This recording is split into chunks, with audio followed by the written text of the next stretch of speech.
Darth Vader, born Anakin Skywalker, was a middle-aged human male born 41 years before the Battle of Yavin. Darth Vader was a young boy when Jedi Master Qui-Gon Jinn found him on Tatooine as a slave. Sensing the boy's high concentration of Force sensitivity, Jinn freed the boy and took him to the Jedi Temple, where he would go on to learn under Obi-Wan Kenobi. Vader would go on to progress his skills quickly as a Jedi, especially during the Clone Wars. Many Jedi suspected that he was the chosen one who would bring balance to the Force and destroy the Sith. However, by the Clone Wars end, he would join the Sith and have a hand in destroying all known Jedi through Order 66. He spearheaded the attack against the Jedi Temple and would be known as one of the greatest Jedi killers of all time. He would then become the enforcer of the new Galactic Empire, ruling by way of fear tactics. The prophecy would not be realized until much later, when Vader would go on to murder his master Darth Sidious, destroying all Sith from the galaxy. Darth Vader was a powerhouse of his time, retooling his physical abilities to refine himself into a deadly machine.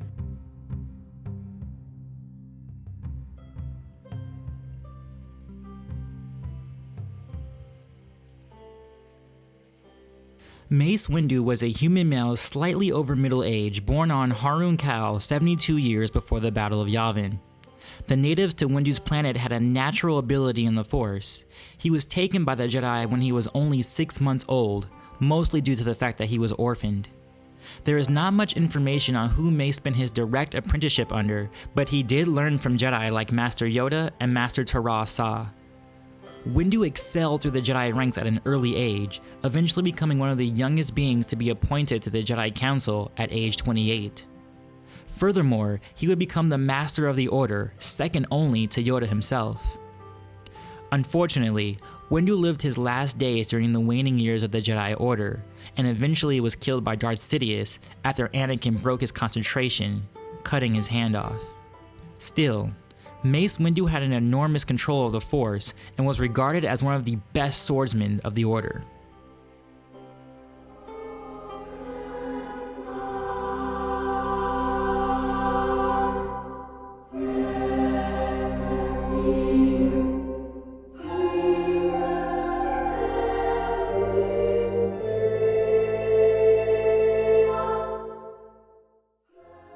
As with all my Versus videos, I'll be comparing these two in their primes. For Darth Vader, this will be his time during Empire Strikes Back and Return of the Jedi. During and prior to A New Hope, Darth Vader will be described as a shadow of his former self, but after this point, he would sharpen his skills. For Mace Windu, his prime would be during the Clone Wars, as he would be battle-hardened during that time period. Darth Vader stood over 2 meters tall in his suit. Though he no longer had any living limbs and was supported by a cybernetic suit, it actually did not deter him. On many occasions, Vader would take direct hits to his suit and was still able to maintain his composure during a fight. At first, Vader was very clumsy and stiff in his new suit. For a majority of his life, he had access to at least 3 of his limbs, and it was a jarring change for him initially. Nevertheless, over a few short weeks and months, he was able to find comfort in his suit and utilize it to his advantage. Before the suit, Darth Vader's Force Rage already afforded him strength and dexterity. Though his dexterity and agility would diminish, his suit forced him to rely more on skill than raw abilities. This meant that instead of utilizing his speed in an ongoing manner, he used it in bursts. Instead of attacking in an onslaught, he reserved his force augmentation for his reserves, unleashing a barrage of attacks in a short instant. However, his suit was a huge handicap. His main control panel was exposed on his chest, which he spent much of his time defending in a duel. Also, he could not survive very long without his suit, which supported his breathing. Still, Vader was a powerhouse and was nowhere near a pushover, a testament many of his opponents would agree to.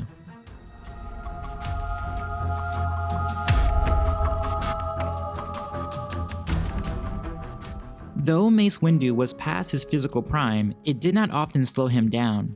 He would often use the Force to augment his physical abilities, putting more power behind his punches or more stride in his running step.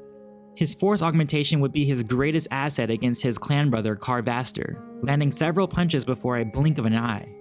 though he still did not manage to take him down in single combat. His agility was fantastic as well, as evidenced by his showings during the Clone Wars. During the Battle of Ryloth, he was able to traverse a 100-yard bridge, managing to save 2 clone troopers and destroying all remaining droids on the platform. And he was fast enough to evade a blaster bolt at close range, though this could be more due to his force perception rather than his actual speed. Mace Windu also did not lack in his strength. Again, through his force augmentation, he was able to dent and break droid alloy during the Battle of Dantooine. He did not do this with his lightsaber, but with his bare, squishy, human hands. But we have seen his endurance limits in his solo novel, Shatterpoint.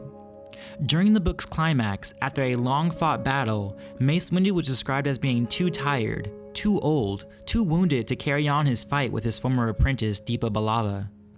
Granted, at this point in the story, Mace had been shot through the gut and had a gaping wound on his neck. Not to mention, he was cut across the chest, wrist, and knee by Deepa's blade. Still, though Windu was past his physical prime, it did not hamper his astounding use of force augmentation, making him a competent opponent in physical combat.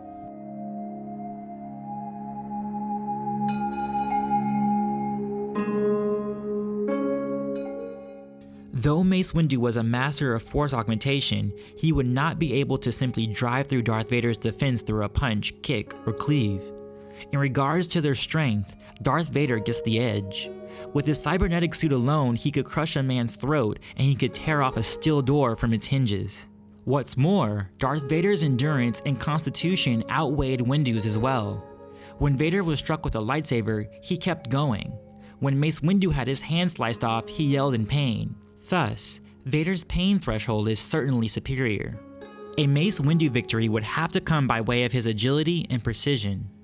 In Darth Vader's earlier career, we have seen that he had had issues with faster opponents, getting his hand sliced off or hit from the back. If this were the same Darth Vader, Mace Windu would easily be able to outmaneuver and disarm him. Literally. But this was Darth Vader in his prime, who is described as moving faster than thought. With this in mind, it would not be far-reaching to say Vader would match Windu's speed, but the question is, for how long? In his fights, we see Vader only using his agility and speed in bursts, yet we've never observed him using them continually. So the edge would have to go to Windu, if even slight, in terms of his speed and agility. So for the ultimate victory, we have to ask which is more advantageous. Is Darth Vader's superior strength and constitution more favorable than Mace Windu's slight speed and agility advantage? It is definitely more favorable to have speed on your side. Sure, Darth Vader could take the punishment, but if he cannot fight back, then what was the use?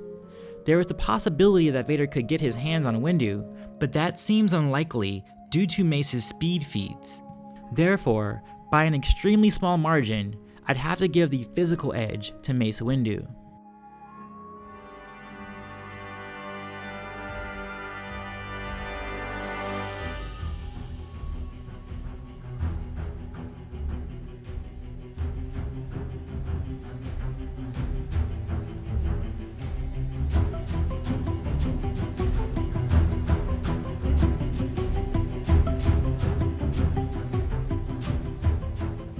For Darth Vader, it was his limitations which led him to gain more skill in the Force, though his raw ability had dissipated. However, it is noted that Vader was never fully submerged in the dark side and thus never met his full potential with it. Additionally, the lingering guilt he would have would hamper many of his abilities. In Shadow of the Empire, Vader would constantly criticize himself for not expelling Anakin from his system. Still, Vader had the most force potential of any other living being, which gave him a lot to work with. But his diminished power would be very disappointing to Sidious, and the Emperor attempted to replace Vader on several occasions. Even without Vader's full potential realized, he had an arsenal at his disposal, and he knew how to make his arsenal work effectively. He was an advanced user of telekinesis, as showcased during his duel with Luke Skywalker on Bespin, even able to hurl objects at him without breaking his lightsaber sequence. This would also enable him to utilize the Force Throw technique, which he would use on Luke again years later. Darth Vader was also an advanced user of the Force Choke technique, able to apply the ability to those not even in his direct vicinity. This would also extend to his ability to crush his opponent's internal organs without disrupting other vital organs. It was easy enough to crush one's organs, but it took amazing precision to squeeze a specific organ and leave the foe alive. During the Jedi Purge, he was able to squeeze a Jedi's heart as an interrogation method. Even though he caused him great pain, he did not kill him. Darth Vader made use of Tuna Menace as well. This power allowed its user to absorb high concentrations of energy, including blaster bolts, lightning, and even lightsabers. Vader has used his ability in Tuna Menace several times, including against Han Solo at Bespin, though it is likely his ability was limited to blaster bolts, as his cybernetics would not allow him to repel force lightning. Telepathy was another ability Vader utilized, able to communicate directly to another's mind. His telepathy was so powerful he could penetrate the minds of hardened warriors like Boba Fett and Jedi Knight Luke Skywalker. This would extend to his mastery of beast control as well, as depicted in the Jedi Purge comic series. While he did use the Force to augment his physical attributes, it would not be to the same effect as he did before his suit. He relied more on his suit to augment his abilities rather than the Force. Unlike most Sith, Vader did not possess the ability to conjure Force lightning. He had the knowledge of how to use the ability, but the power of it would disable his suit and cause more pain to him than his opponent. Therefore, he avoided its use altogether.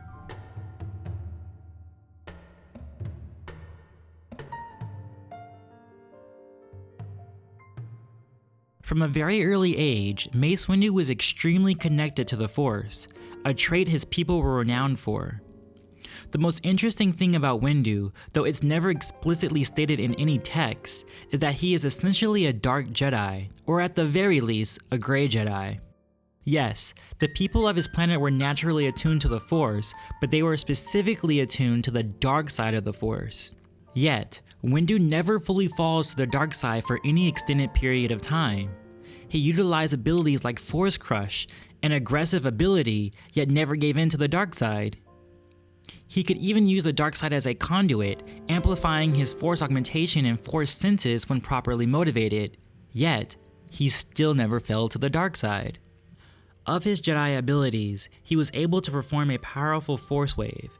During his battles on Tatooine and Coruscant, he is showcased blasting back several dozens of battle droids, though these showings are not consistent with his abilities in other Star Wars lore. For a more accurate depiction of his Force abilities, I turn to his showings in the 3D Clone Wars series. A showcase of his telekinetic heights would come at the Battle of Ryloth, where he was able to push a large tanker off a cliff. But most of all, Windu was proficient with a rare ability known as Shatterpoint. This ability allowed the user to see the weakness in a situation and the future of its action with precision. However, outside of his fight with Darth Sidious, where he was extremely amped due to his inner darkness and his personal betrayal, his use of Shatterpoint was more broad than minute. In the novel Shatterpoint and Revenge of the Sith, Mace describes his ability's use in broader terms. For instance, in Shatterpoint he describes how sacrificing himself to kill Dooku would end the war. Without Dooku to maintain the Separatist weave, the web would rot, would shrivel and decay into a mere breath which shredded, and scatter its strings into the infinite stellar wind.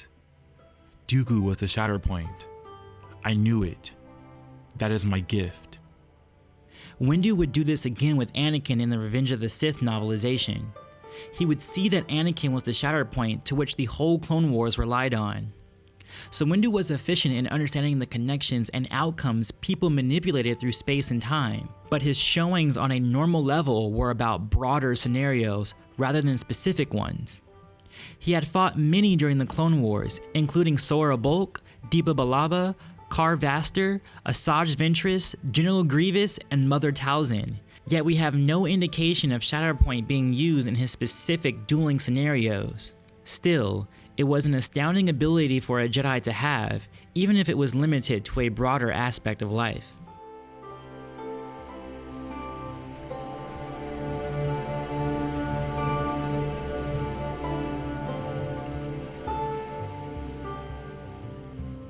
This section is a tough one to call. Both Darth Vader and Mace Windu are accomplished users of the Force. They both have similar displays of Force Crush, though Vader's showing displays more precision. Not to mention, Vader has displayed a greater use of Force Choke in terms of power and distance.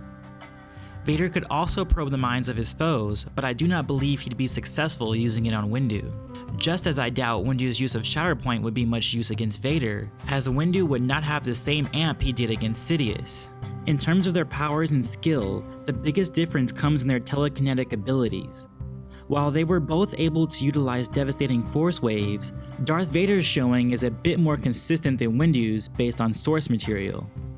In the comic book Ghost Prison, Vader exhibits a stronger use of Force Wave. Vader was also able to lift multiple objects within combat without hand gestures or strain. We could assume Mace was also capable of this ability, but we cannot say for certain, especially since Mace was geared more towards lightsaber combat than his Force abilities. Though it's only marginal, I think Vader's multiple showings of his Force powers matches or outdoes Windu's. What's more, there is always the prospect of Vader unleashing his rage on the Jedi Master, as evidenced by his powerful Force screams and repulses. Thus, I give the edge to Darth Vader as a Force user.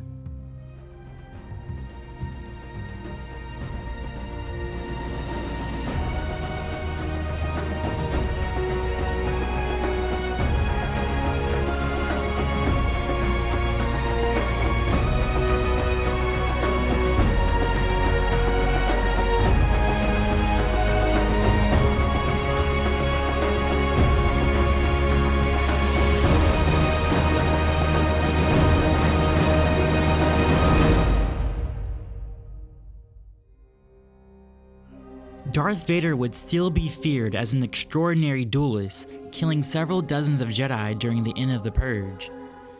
Initially, Vader was a Djem So master, though almost exclusively. It was not until he donned his cybernetic suit that he looked into other lightsaber forms. Djem So still suited him well, as his lack of mobility did not hinder his strong, kinetic strikes. In fact, in some cases, his suit enabled him even stronger strikes than before. Though he implemented Surisu and Ataru in his previous dueling style, as a cyborg he would add Makashi and Juyo. Though Ataru was known for its acrobatics, Vader adapted only its blade work into his style. He used Surisu as a way to protect his suit from lethal strikes. He added Makashi probably because of how well Dooku used it against him. Makashi was a pure lightsaber dueling form, which had a style akin to that of fencing. It was effective when trying to cut around an opponent's defenses rather than power through them. And Vader would have a special use for it at the beginning of the Galactic Empire, as he would be engaged in many lightsaber battles. The Juyo form would enable him to tap into his newfound rage and unleash a barrage of lightsaber strikes at his opponents. Like most experienced lightsaber duelists, Vader implemented all forms of lightsaber combat, becoming one of the most well-rounded duelists ever. He was a powerhouse in terms of his offense and an unmoving stone in his defense. Each of his strikes were aimed for a killing blow, even his most standard of attacks were devastating. And the few times Vader had to go on the defense, he would lock his elbows close, blocking with an economy of motions, immovable.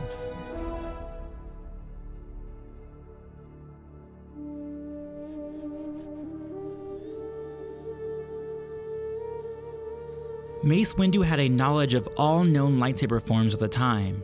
Eventually, he and Sora Bulk created Vaapad, which to him completed the menacing and untamed Juyo form. As a prerequisite, all practitioners of Vaapad had to have some proficiency in other forms before tackling its exhausting moveset. For the Jedi, Juyo was the most dangerous form to practice, as it involved getting close to the dark side. The form was highly offensive and combative, and part of the practitioner had to enjoy the fight. The Jedi would go on to ban the form until Mace picked it up again and perfected it, turning the raw emotion it required into a furious form for the light. They used their inner darkness to energize their strikes, but never letting the darkness overtake them. When used properly, the form was devastating for an opponent. Windu, along with Master Sora Bulk, utilized Vaapad by making themselves a conduit of darkness. The moveset was unpredictable and lightning fast. According to the Jedi Path sourcebook, Form 7 Juyo and Vaapad can penetrate the defenses of a Surisu master. but there was a trade-off. Vaapad was a dedicated offensive form. It was devastating in its moveset, but it left the user open to counterattacks. Anyone on the defensive end of Vaapad could utilize saber counters or force abilities to penetrate the one-sided offense. Vaapad was also unfavorable against multiple opponents, as its focus was for single combat. Furthermore, Vaapad was only successfully employed in burst, as its moveset was exhausting for long stretches of time. For a Jedi, Vaapad was dangerous and it skirted much too close to the dark side. Mace Windu actually scolded Quinlan Vos for using the form during a sparring session, as Vos was already too close to the dark side. Anakin Skywalker was also denied being taught the form by Sin Dralik for the same reasons. Even Obi-Wan Kenobi was dissuaded by Qui-Gon Jinn to use the form. Mace Windu was debatably the only Jedi to master the form. The other two practitioners, his former Padawan Deepa Billaba and his colleague Sora Bulk, fell to the dark side because of their use of the form. That being said, I do feel there is an argument for Quinlan Vos having proficiency with the form as well. It was Windu's mastery of Vaapad which enabled him to go toe-to-toe with Darth Sidious at all. Of course, Vaapad was not Windu's only tool in a lightsaber duel. He could also fall back on any other form as well, but there is no text that explains which forms they may be.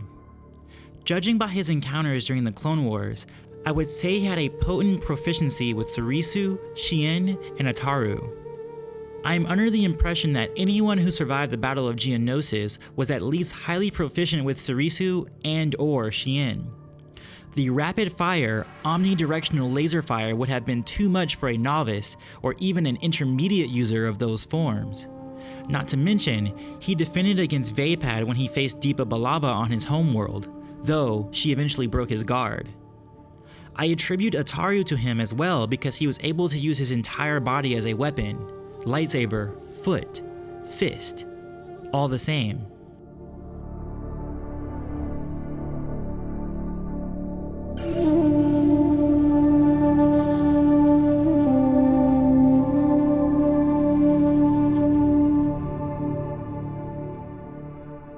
This section is possibly the most interesting between the two fighters. They were both well-rounded combatants, though Darth Vader gets a slight edge for his ability to apply multiple forms seamlessly, while Mace was largely dedicated to Vaapad. A lightsaber duel for these two would be a spectacular view. The experience and knowledge they brought to the table would be something like a chess match. They would be changing their strategies from Surisu to Juyo to Vaapad to Djem So, all in a matter of seconds. Obviously, Mace Windu would utilize Vaapad against Darth Vader, though I do not think he would receive the same amp he did against Darth Sidious. Instead, I think he would fight with the same ability he did against Sora Bulk, Asajj Ventress, Deepa Billaba, and General Grievous. As stated before, Mace's speed is slightly above Vader, but in short spurts, Vader can match the speeds of a faster duelist, and Vaapad's use can only be used effectively in short bursts. Therefore, I do not think Windu's use of Form 7 would trump Darth Vader alone. Darth Vader would certainly use his best form as well, his refined Form 5 Djem So. I believe his use of the form would be highly effective. A weakness of Vaapad was its openness to counter, which is exactly what Djem So was geared for. Yet, I do not think that Vader's counters would be fast enough to clip Windu. What I am certain of is that Vader's superior strength could get through Windu's defenses.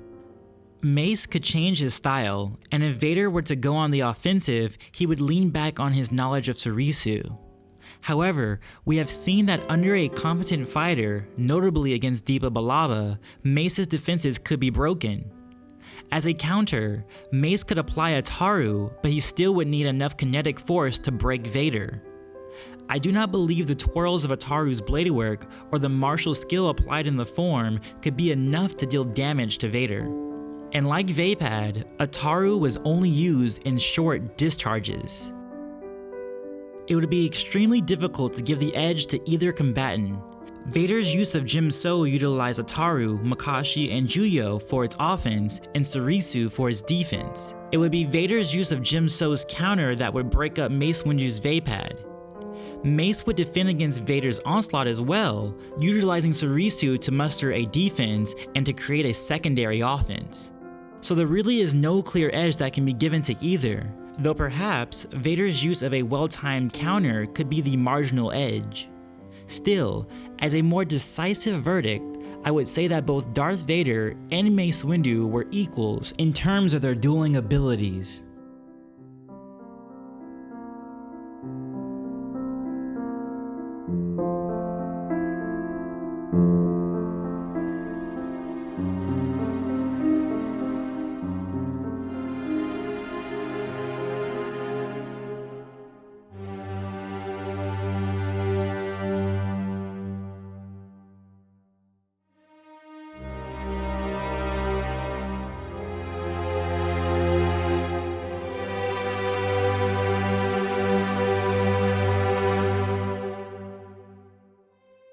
As stated before, this matchup would be like a chess match.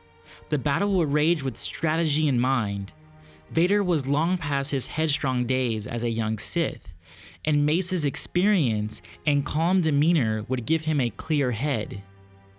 While Mace was a productive user of Force augmentation, Vader held an astounding quality for Constitution. Windu held a proficient use of the Force, but Vader's skill was devastating. And though Mace Windu was the master of Vaapad, he was facing the godfather of Djem So. Let's set up this fight. Let's say it takes place in Emperor Palpatine's office. The two combatants stand at either side of the long hall, flanked between the two office spaces. I actually think it would be Windu, not Vader, that would attack first, wanting to end the fight quickly. Mace would run towards Vader, saber ignited at his side. Raising his hand, Vader sends out a force push towards Windu, but Windu withstands the blow, continuing his stride. At the end of the hall, Mace crosscuts for Vader's control panel, but the Sith Lord repels the blow, countering instantly with Djem So. Windu manages to muster a defense of his own, but is shocked by the power behind Vader's strike. Mace knows he needs to get the fight into an open area. The wide arches of Vaapad cannot be managed in a tight hall. With a short swipe of his blade, Mace jumps over Vader's head and into the office space. Vader turns on his heel, feet planted firm. Windu lets his dark energy power his strength, dropping into Vaapad. He begins his attack, his lightsaber a blur of purple. With his elbows locked in, Vader deflects all the strikes, but Windu's speed increases with each blow. Mace's offensive is too much and clips Vader's shoulder plating. The Sith yells out in pain, letting dark rage repulse from him in a force wave. Windu flies back into a wall, not ready for the power Vader expelled. With a burst of his own speed, Vader leaps toward the Jedi, displaying his own use of Juyo. Windu drops out of Vaapad, using Surisu instead to repel Vader's onslaught. On one of Vader's stronger, but slower attacks, Windu leaps overhead again, but this time, Vader catches him in a force grip, throwing him into the adjacent wall. Windu recovers quickly, but he starts to feel a pain in his lower back. Suddenly, a statue soars towards his flank, flying as fast as a missile. Mace evades the impact with a flip, but just as he touches down, another statue flies to his other flank. With a quick crosscut of his blade, he slices it in two, but there is a chair heading for him with just as much speed. Windu outstretches his hand and catches it with his own grip. He throws it back at its caster. Not expecting this, Vader is hit full on his control panel, flying back into the wall, but he too recovers quickly. Both combatants leap to one another, both employing Juyo and Vaapad in a flurry of speed, but neither can keep up with the taxing movesets for very long. Mace's speed is succeeding to penetrate Vader, though all his strikes seem only superficial to the Dark Lord. Vader is the first to change his style, melding his Juyo strikes into the more direct use of Djem So. Mace Windu's strikes are fast, but the pain in his back slows his wide arches. Vader finds more ease in countering the attacks, bringing his lightsaber to bear in a Makashi flick. Suddenly, Mace's hand falls from his wrist, and his lightsaber is still held in it. he hears a scream and realizes it is his own. Unexpectedly, he feels an invisible grip around his neck, holding tight. Vader stands below him with an outstretched hand. Before Windu can manage another thought, he feels himself being thrown bodily through the office window, falling into forever. And thus, I deem Darth Vader, the Dark Lord of the Sith, the victor. Of course, this is all just my opinion. Please leave your thoughts and comments below.